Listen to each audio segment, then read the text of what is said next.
No nii, meil siis töös järjekordne auto, Kia Ceed 2007 aasta, plaanitud siis multimeedia vahetus, ehk siis läheb selline.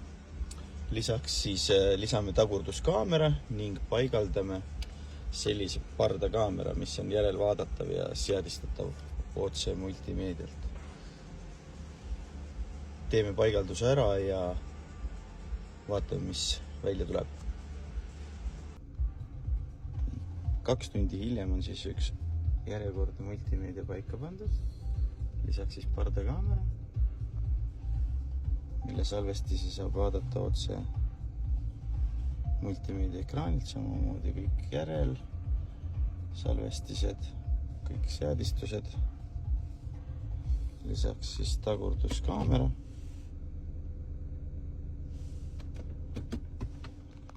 Kõrvolinupud toimivad.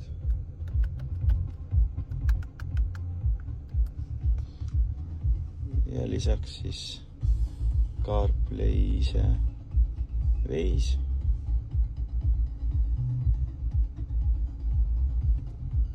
Saab podcast'e kuulata ja samal ajal veisi kasutada.